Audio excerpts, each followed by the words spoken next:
Hello, welcome to Retail Field Report. I'm Ann Mazinga. We are live from Commerce Next in New York City, and I'm so excited to bring you loads of coverage here with brands and retailers who are going to be here speaking at the show. All of this is made possible thanks to the man sitting next to me here from Zilker Trail. Zilker Trail are digital consultants who turn digital products into measurable business growth. To find out how Zilker Trail has helped brands like Nespresso, Skechers, and so many more, you can head to getzilker.com. That's GETZILKER.com. Or you could just reach out to our first guest here today, kicking off our coverage of Commerce Next, and that is Brian Kayak, the co-founder and managing partner of Zilker Trail. That was a mouthful. Brian, welcome to Retail Field Report. How are you? Thank you, Ann. It's very good to see you. Yeah, well, let's start out. Our audience may be new to Zilker Trail, so maybe kick us off with all that you do. I tried to do my best pitch. You did a good job. But I feel like you're the person that we should hear from directly for Thank this. you. Zilker Trail is really, in essence, we build and optimize digital products and digital experiences. But our real secret sauce is that we've honed over the years, really focused on those mid-market scale-up brands. Okay. Where our capabilities are mirror what you would see out there, but we have some real, we orchestrate a lot of capabilities, and we have this whole problem-first methodology that we use that really drives outcomes. So that's really our differentiator. Which feels pretty important right now, at least for the last 3 weeks that I've been traveling around the world talking to different retailers.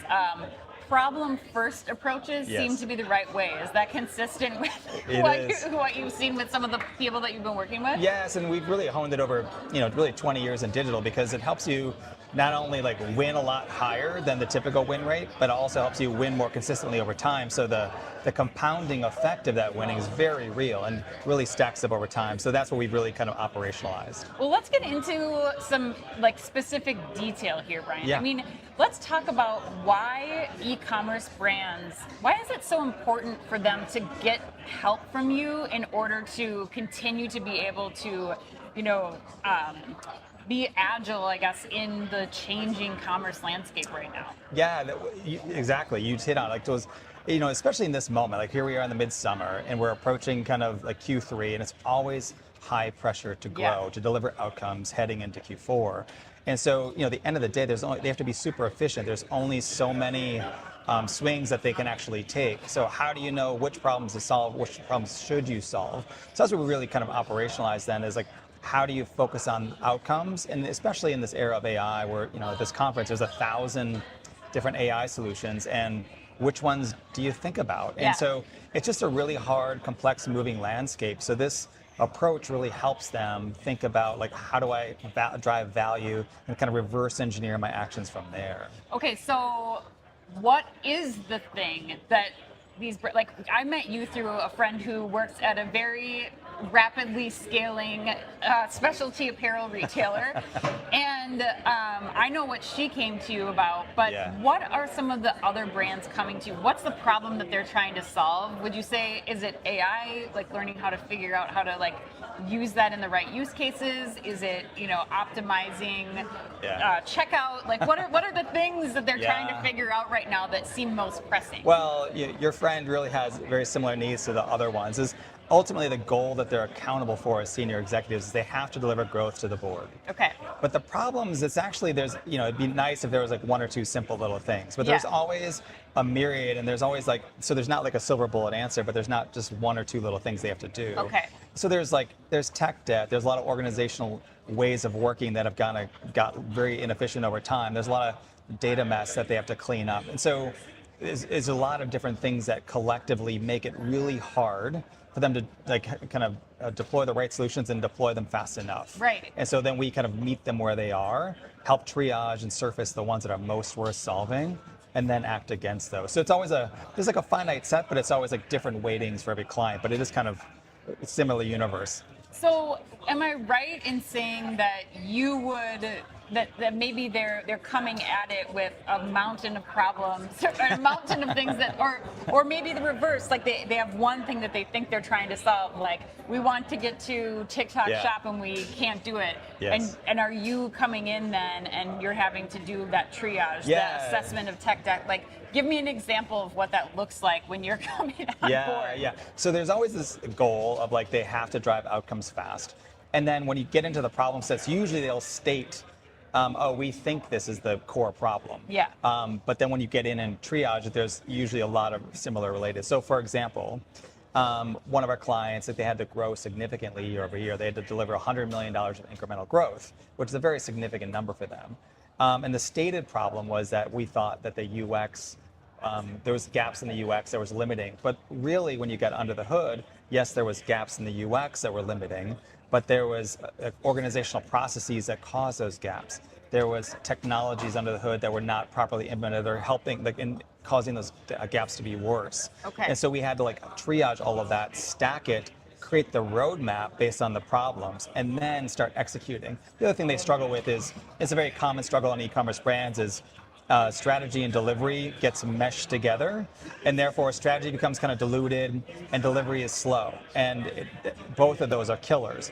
So we end up, one of the core things we did for them, and we tend to do often, is separate out like this problem-centric strategy from very efficient, like high velocity delivery. So we win more and then we win more often. That's usually, I would say, the core thing we're doing for digital product, digital experiences, but then all the ancillary things around it naturally fall into the same process, the kind of operating system as we call it.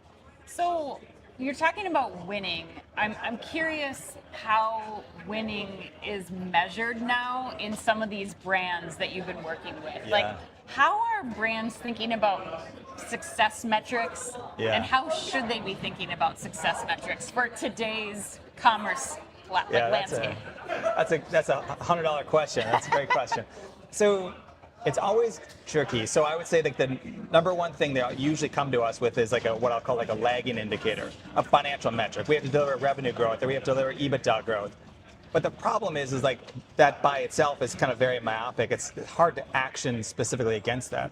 So what we end up doing is helping them think about like a measurement system. Like this whole thing that we provide is really the system to operate in, including like the measurement. So we help them think about like what are the leading indicators on the experience that can help tell them they're on the right track, as well as like balancing that with the leading indicators. And there's like this whole measurement framework and system we help them implement to make sure you're really tracking all the right things, not just one little thing. Yeah. And then the other problem is people kind of move left to right over time, and that also kills them. So how do we kind of help create the system and stay rigorous about the system over time? You know. How much is culture playing into this? So yeah. And like leadership being on board with the deliverables that you're trying to say. Yeah, so it really is very helpful when we have like an executive champion who's really on board and really wants to see this through, because a lot of times kind of what got them into a tricky spot in the first place was, sometimes it's changing leadership or changing directions, and people just are unsure of what good even looks like. I mean, they know academically, but on the ground in this moment, what are we supposed to be doing and why are we doing it can get really foggy. Yeah. So culture plays a critical role, because the downstream implications, people feel confused, and therefore they're not as engaged or not their best selves. So if we can kind of clear up the why and the North Star, then we can help them get more energized and committed and engaged to drive that value over time. And help those working teams Yes. manage up, I imagine, Yes. to like one set Because of they get goals. fatigued. There's a lot of kind of like fatigue about shifting directions and what does good look like, and shifting leadership and changing priorities. And so it's just hard to know what to go do at any given moment that's the right thing to do. Yeah. So by helping like clear a lot of that air, people get re-energized, and that's one of the best parts of the job, frankly. Well, I was just going to close out with that. Like, what are you most proud of? Zilker Trails had a phenomenal year. Yeah, what are you most excited about or proud of as you look back on the half of the year so far? Yeah, I think what I'm most proud of is when we delivered significant wins for a client, that we really delivered north of $50 million worth of wins within 6 months. And why is that valuable? Because like there's wins across the board. The C-suite is much happier, with our executive buyer, and then the team feels much aligned. They actually more bought into the broader agenda, and I feel like what we're doing really matters. I use this word all the time about impact, and I always say like when I do this, I really want to have impact, not just on the financial result, but on the humans. And it's wonderful when we deliver that kind of result because you can see the humans are happier, carry themselves prouder, are more open to change and moving faster, and you really feel like it matters. And like I said, I always say we're not curing cancer, I know that, but I feel like if I can have real impact on their lives and on success, and you feel like what you're doing matters. Well, and that all trickles down to the customer and what their experience is Right, with the brand exactly. too. So I think that And it's a virtuous cycle. 100%. Exactly. 100%. Well, Brian, thank you so much for helping us bring you all the interviews here at Commerce Next 2026. If people want to get in touch with you, they want to ask you some questions. Yep. They're curious. They want to know where the Zilker Trail is. How do they do that? Easy to find. I'm on LinkedIn. There's only 2 of us in the world, so I'm the one that's related to Zilker Trail. Very easy to find. You can email me at brian@getzilker.com is the easy one, or just find me on LinkedIn, or find me through Anne, who's a wonderful partner. Yes, absolutely. Happy to help. All Happy right, to help. well, thank you so much. Stay tuned. We have more interviews coming to you, again, live from Commerce Next in New York, brought to you by Zilker Trail. You can find them at getzilker.com. So until the next interview, stay curious.